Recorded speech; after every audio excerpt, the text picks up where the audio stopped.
You eat your fruits and vegetables every day.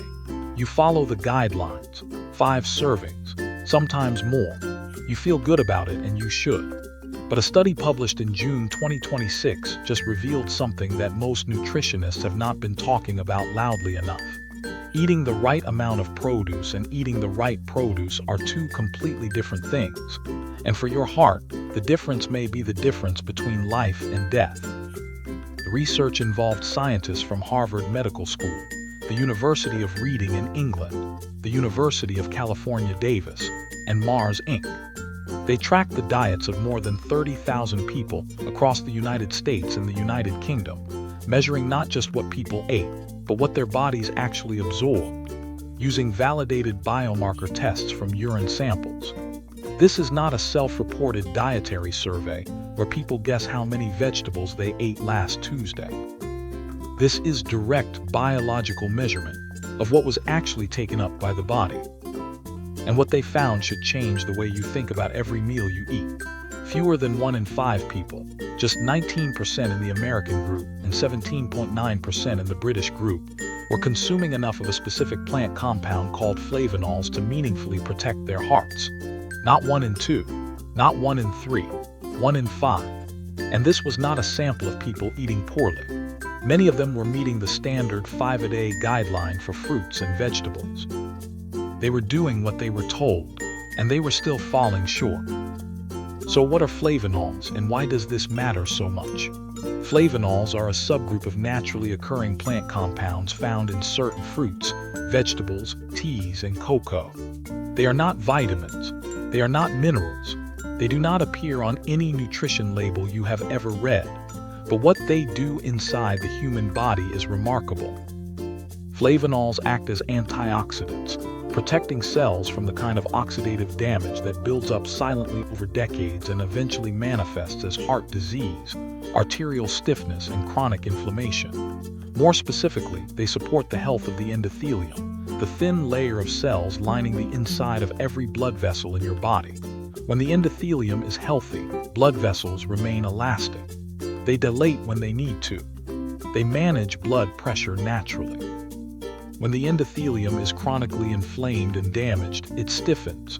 Arteries narrow, blood pressure climbs, heart attacks happen.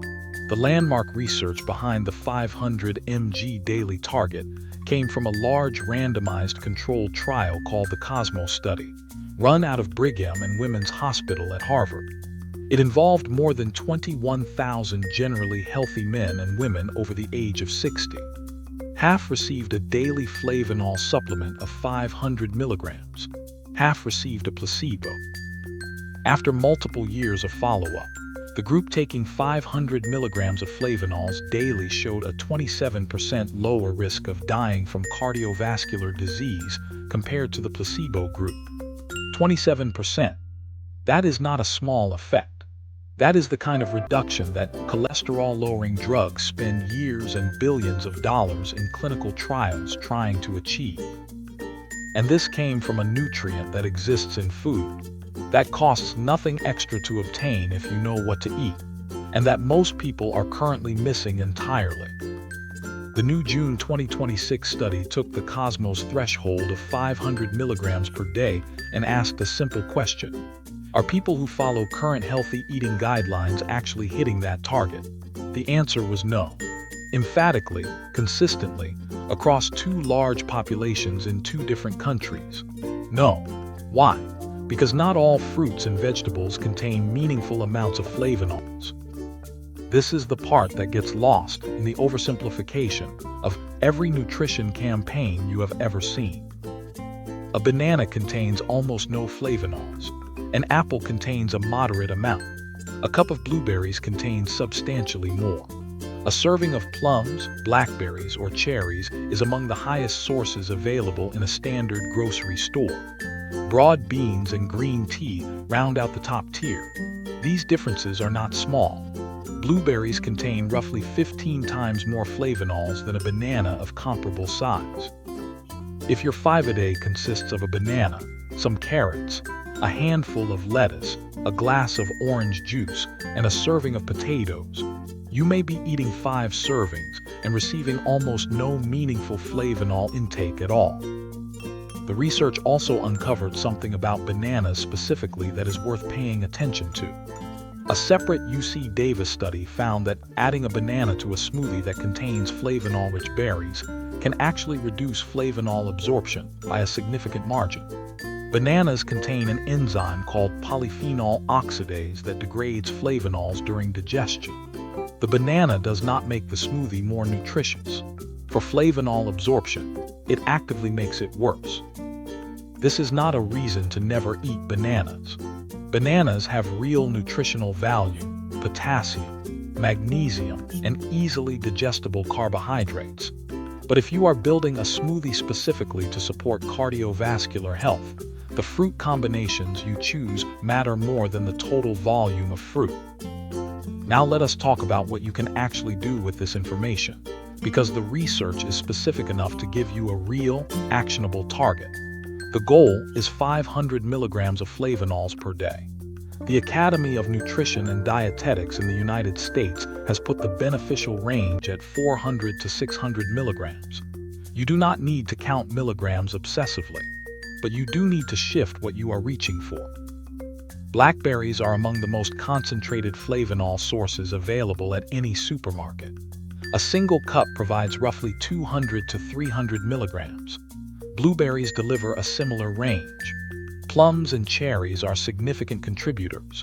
Green tea, brewed from actual tea leaves rather than bottled in sweetened form, delivers meaningful flavonols in every cup. Cocoa with a high percentage of actual cacao, not chocolate candy, not milk chocolate, but high cacao dark chocolate or unsweetened cocoa powder, is one of the richest flavonol sources that exists.